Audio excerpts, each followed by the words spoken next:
folks, Paul Abernathy here. Welcome to another episode of Let's Ask the Hog.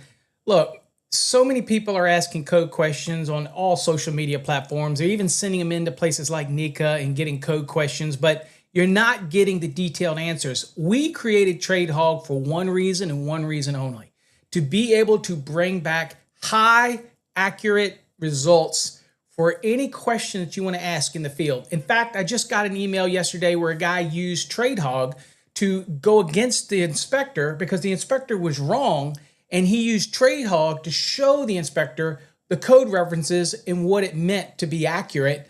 And guess what? It changed the outcome because TradeHog is designed to be accurate, and it's a continual learning model. It means you can have a conversation with it. It's unlike ChatGPT. It's unlike Gronk, it's unlike Gemini because it combines all of them, and then we go in and manually add our own manuals, standard documents. We tweak it and we make it designed just for the trade. But let me give you an example of how detailed this can be. All right, let's go on and go real quickly and look at something here. All right, so this is TradeHog. If you're not familiar with TradeHog, just go to tradehog.net. .com or .org, it doesn't matter.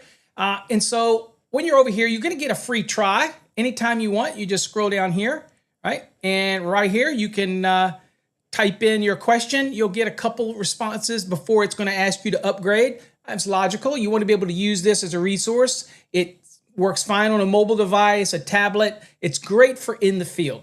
But let's go on and ask it a question. Now, real quickly, I want to show you here. So this is the Nika question of the day. Okay, so this was the question, and here's the answer that was given. Okay, all right. And so here's the question. I have a newly finished 3-bedroom, 2-bath house, 200 amp service. I have a small garage that I'm trying to bring power to. I have 4 spare breaker spaces. It says I was planning to add a 150 amp sub panel in the detached garage using direct burial cable and spare breakers in the house. My question is, will I need to mount a meter base on the exterior of the garage and bring a new service instead of just an overcurrent protected device in a 150 amp panel with a breaker inside the main house? Okay, a disconnect outside the garage and another 150 amp main breaker inside the sub panel. Some local guys,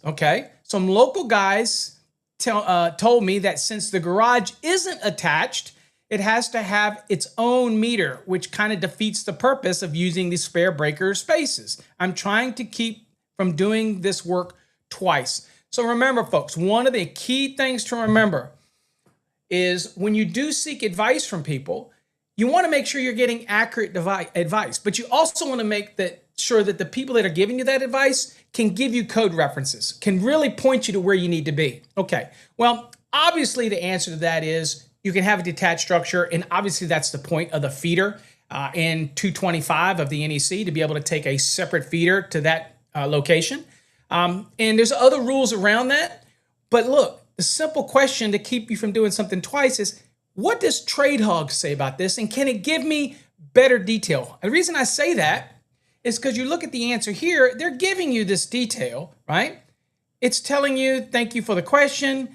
Unless local code requirements change that, the NEC does not require meters. Those are required by utilities.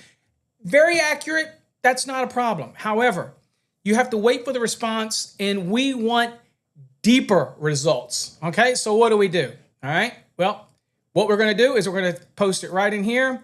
We're going to paste it in here, and we're going to ask TradeHog what TradeHog thinks. All right. So send it into TradeHog. You see I've got it all posted here. Same question.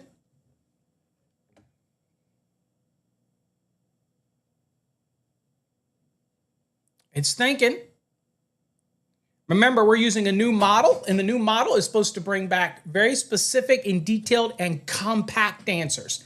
Okay. Some of the stuff now we have working in the background so that you don't have to take up all the text on the screen, so it makes it a little easier out in the field. But look at this detailed response. Here it says you do not need a separate meter or service just because the garage is detached. The NEC allows you to feed a detached garage with a feeder from the house panel, your 200 amp service. The protection and protect it with a breaker. Therefore, as long as you install the feeder and disconnecting means correctly, a second meter would only be required if the utility, not the NEC, requires it, okay? But here's the neat thing about TradeHog, folks, is that it goes deeper, okay? It goes in and says what the NEC actually requires for detached garage, okay? Overcurrent protected device in the house is fine, 150 amp breaker in the house, okay? Gives you all the code references. Disconnecting means that the detached garage is required.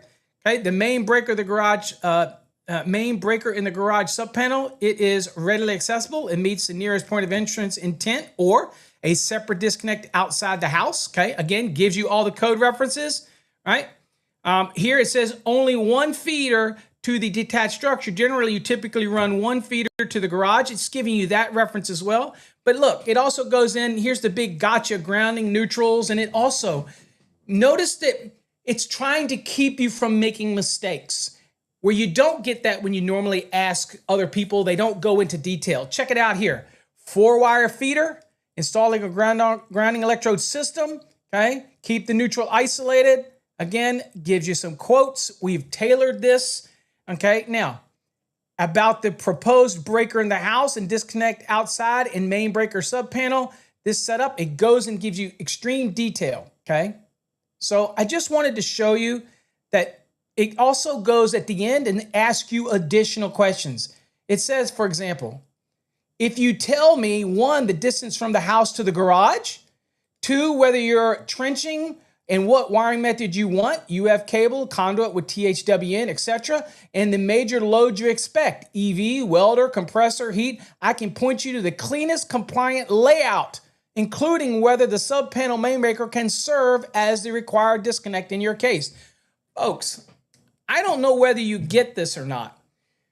This is so extreme detail that you don't get this on the normal AI models because it just gives you a bunch of generic information that rambles on.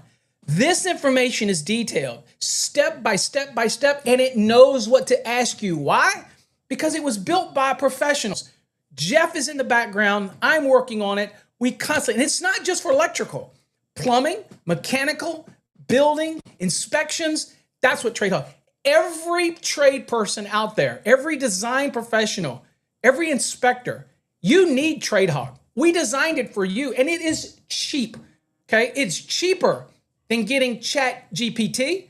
It's cheaper than getting any other of the AI models because you can get in on the light one. Or you can go in with our basic or premium. You can get a mobile app. You can even get Office Hog, which is a back-end module that answers business-related questions at the same extreme detail.